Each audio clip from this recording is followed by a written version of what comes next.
Друзья, если у вас нет возможности читать новеллу о Генри «Вождь краснокожих», смотрите это видео.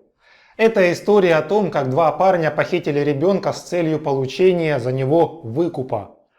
Написал новеллу о Генри в 1907 году. События происходят в американском городке в штате Алабама в тот же период. Рассказ ведется от лица одного из героев – Сэма.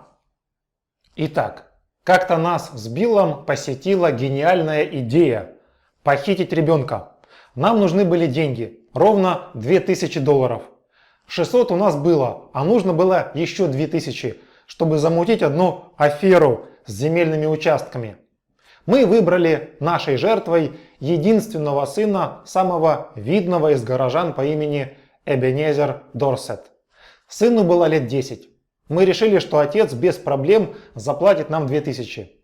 Невдалеке от города была пещера, где мы оставили свои вещи. Вечером мы проехали мимо дома Дорсетов. Мальчик играл на улице. «Эй, мальчик, хочешь конфет и покататься?» – спросил Билл. Мальчик кинул в него обломком кирпича. Он упирался, но мы вдвоем его скрутили и отвезли в пещеру. Там мальчик чувствовал себя прекрасно. Он веселился. Ему в пещере даже нравилось. Он назвал себя вождем индейцев и дал мне имя Змеиный Глаз. Мы поужинали. Мальчик начал так много говорить, столько задавал вопросов, что у нас голова пошла кругом. «Скажи, вождь краснокожих, а домой ты хочешь?» – спросил я. «Не-а, там скучно. Вы ведь не отведете меня домой?» На рассвете меня разбудил страшный визг Билла. У него на груди сидел мальчик. В одной руке у него были волосы Билла, в другой – нож. Мальчик реально хотел снять скальп. Я быстро забрал этот нож. Вспомнил, что вчера мальчик обещал Биллу сделать это. А меня он обещал сжечь на костре. Мне стало не по себе. Я пошел осмотреться вокруг. Ожидал увидеть фермеров, которые ищут мальчика, и похитителей, но никого не было. Странно, подумал я. Может, родители еще не обнаружили пропажу ребенка? Когда я вернулся к пещере, Билл трясся от страха. Мальчик хотел камнем ударить его по голове. Он кинул мне за шиворот горячую картошку, и я надрал ему уши. Я забрал у мальчика камень.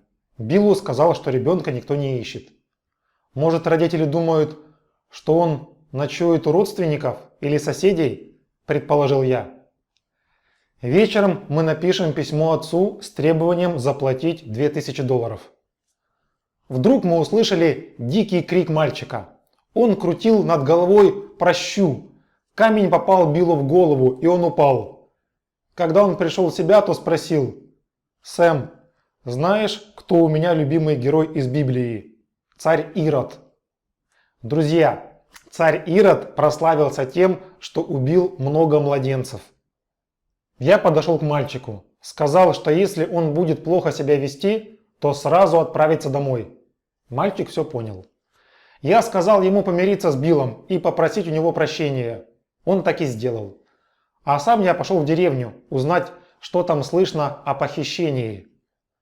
«Ты ведь надолго не оставишь меня с ним?» – спросил Билл. «Вечером вернусь», – ответил я. «Сейчас нам нужно написать письмо отцу мальчика». Билл попросил написать выкуп в $1500, а не 2. Мы написали письмо. В 2 словах. «Мы похитили вашего сына. Выкуп $1500. Деньги оставить там-то. Иначе вы никогда не увидите своего сына. Подпись «Два злодея». Перед тем, как я пошел, мальчик сказал, что он будет с Биллом играть в разведчика. «Ты будешь моим конем», – сказал мальчик Биллу. «Становись на четвереньки». «Ну, парни, развлекайтесь», – сказал я и ушел. В деревне уже знали о пропаже мальчика. Я кинул в почтовый ящик письмо. Когда я вернулся к пещере, там не было ни мальчика, ни Билла. Через полчаса появился Билл. За ним украдкой шел мальчик. «Сэм, он ушел. Я отослал его домой. Он меня так достал. Наконец-то мои мучения прекратились. Слава Богу. Не нужен мне за него никакой выкуп. Билл, у тебя ведь в семье никто не страдал сердечными заболеваниями? Нет. Тогда можешь осторожно повернуться. Билл обернулся и побледнел. Я опасался за его рассудок. В назначенное время, сидя на дереве, я поджидал ответа от отца мальчика. Подъехал какой-то парнишка на велосипеде, оставил письмо и уехал. Я подождал час и слез с дерева. Взял письмо и с ним пошел в пещеру. Там начал читать. Коротко. Двум злодеям. У меня к вам есть встречное предложение. Вы приводите мальчика и приносите мне $250. Тогда я соглашусь его забрать. Лучше приводите его ночью, потому что соседи вне себя от радости, что он исчез. И кто знает, что они готовы сделать с тем, кто вернет Джонни. Сэм, $250 – это такая ерунда. Давай избавимся от него. Это ведь очень выгодное предложение.